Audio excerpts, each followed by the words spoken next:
সকালের ব্রেকফাস্ট নিয়ে সেরকম হয়তো ঝামেলা হয় না, কেননা সকাল সকাল হয়তো সেই রকম ওটস খেয়ে নিলাম বা দুধ খেয়ে নিলাম বা হয়তো চা খেলাম, বিস্কিট খেলাম, এটা ওটা খেয়ে নিলাম। কিন্তু দুপুরের লাঞ্চের খাবার সেটা নিয়ে একটু মাথা ব্যথা হয় সবারই, কি তাই তো? কেননা আমরা ভেবেই পাই না কি করব কি না করব।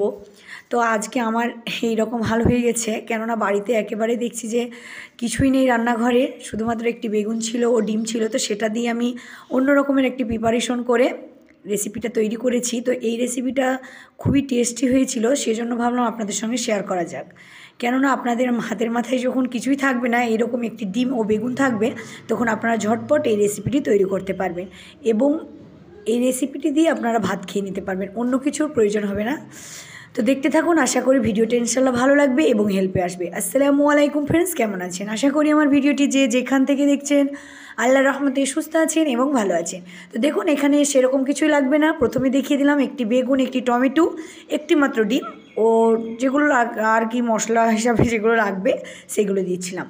তো তারপরে বেগুনটাকে আমি এইভাবে গোল গোল করে কেটে নিলাম, যেভাবে আপনারা গোল বেগুন ভাজা করেন ঠিক সেইভাবেই কেটে নিয়েছি। তারপরে যে মাঝের অংশটা, মিডিলের অংশটা, সেটা আমি এইভাবে তুলে নেব, বা আপনারা কেটে নিতে পারেন, আপনাদের সুবিধা অনুযায়ী আপনারা করে নিতে পারেন। তো আমি এইভাবে এটা করে নিচ্ছি, চামচের পেছন দিক দিয়ে আমি করে নিচ্ছি। এটা আপনারা চাইলে চাকু দিয়ে করে নিতে পারেন। তো জাস্ট আমি দেখাচ্ছি, এইভাবে আমি এটা পুরোটা বের করে নেব। তো আর একটি আমি এইভাবে বের করে নিচ্ছি। তো সবগুলো আমি এইভাবে মিডিলের অংশগুলো সব বের করে নেব।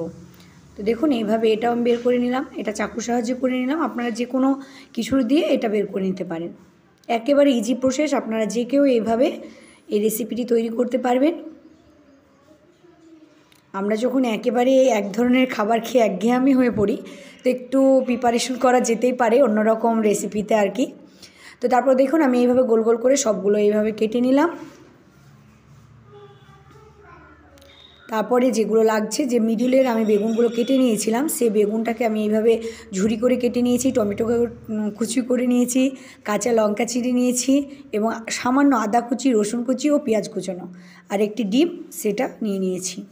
তারপরে একটি বাটি নিয়ে নেব, আর এইভাবে গোল করে এটা কেটে নিয়েছি। তো বাটিতে আমি একে একে যেগুলো আমি কেটে রেখেছিলাম সেগুলো দিয়ে দিব। প্রথমে আমি ডিম দিয়ে দিব।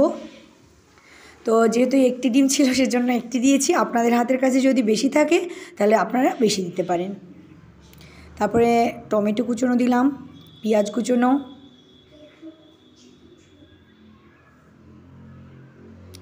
রসুন কুচনো, আদা কুচনো,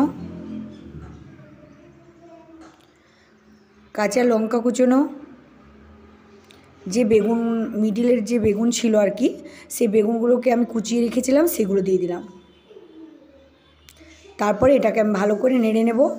এখানে কিছু মশলা অ্যাড করব। প্রথমত এখানে আমি লবণ দিয়ে দিলাম স্বাদ অনুযায়ী।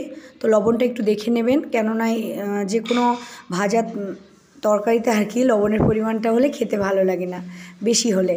তারপরে সামান্য হলুদ গুঁড়ো, জিরে গুঁড়ো, আর একটু আস্ত জিরে দিয়েছি ও চাট মশলা দিয়েছি। আপনারা চাট মশলা চাইলে স্কিপ করতে পারেন, আপনাদের হাতের কাছে যে মশলাগুলো থাকবে রান্নার কাজে আপনারা লাগান সেই মশলাগুলোই দেবেন। সেরকম কোনো ব্যাপার নেই যে আমাদের এক্সট্রা কিছু দিতে হবে, সেরকম কোনো ব্যাপার নেই একেবারেই।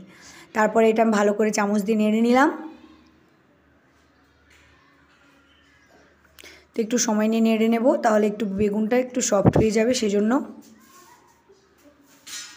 তারপরে একটা আমি ফ্রাই প্যান বসিয়ে দিলাম এবং ফ্রাই প্যানে সামান্য একটু সর্ষের তেল দিয়ে দিয়েছি। তারপর বেগুনগুলো আমি এইভাবে দিয়ে দিচ্ছি। আপনারা যে কেউ এই রেসিপিটি তৈরি করতে পারবেন, একেবারে ইজি প্রসেস। তো বেগুনগুলো এইভাবে আমি প্রথম অবস্থায় দিয়ে দিলাম। হ্যাঁ, একটি কথা না বললেই নয়, সেটা হচ্ছে এই পুরো রান্নাটা একেবারে মিডিয়াম আঁচে করবেন, কেননা হাই আঁচে করলে এটার ভেতরটা ক্যাচকেচে ভাবটা থেকে যাবে এবং ওপর ওপর ভাজা হয়ে যাবে। সেজন্য অবশ্যই মিডিয়াম আঁচে এটা ভেজে নেবেন। তো দেখুন, এইভাবে আমি চামচে দিয়ে দিচ্ছি, মানে ভেতরটা কভার করে দিচ্ছি, দেখে বুঝতে পারছেন। এভাবে আমি সবগুলো দিয়ে দিব, ঠিক যতটা পরিমাণ লাগবে ততটাই দেব। তারপর কিছুক্ষণ হতে দেব এবং সাবধানতা অবলম্বন করে উল্টে দেব, কেননা উল্টাতে গিয়ে হয়তো এটা ভেঙে যেতে পারে। দেখুন, আমি এইভাবে উল্টে দিচ্ছি। পিছন সাইডটা কত সুন্দর হয়েছে দেখে হয়তো আপনারা বুঝতে পারছেন।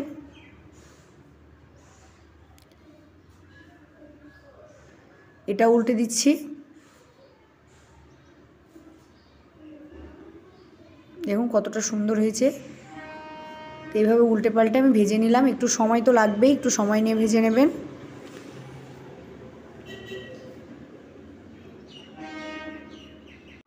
তো আমি এইভাবে সবগুলো ভেজে নিচ্ছি, তারপর একে একে তুলে নেব এবং আপনাদের পরিবেশন করে দেখাবো। মাশাআল্লাহ, দেখেই বোঝা যাচ্ছে কতটা লোভনীয় হয়েছে। তো একে একে আমি সবগুলো তুলে নেব। তো এটা অবশ্যই গরম গরম খাওয়ার চেষ্টা করবেন, কেননা গরম গরম খেতে বেশি টেস্ট। আর এতক্ষণ হয়তো আমার ভিডিওটি দেখছেন, লাইক করতে ভুলেই গেছেন, তো অবশ্যই লাইক করে দেবেন। এবং ভিডিওটি দেখার পর যদি আপনাদের ভালো লাগে এবং এই ধরনের রেসিপির ভিডিও দেখতে চান, তো অবশ্যই চ্যানেলটিকে সাবস্ক্রাইব করে আমার পাশেই থাকবেন। তো দেখুন মাশাআল্লাহ, অনেক সুন্দর হয়েছে। আমার নিজের রেসিপি নিজেই নাম করছি, কেননা আমি খেয়েছি তাই জানি কি এতটা টেস্ট।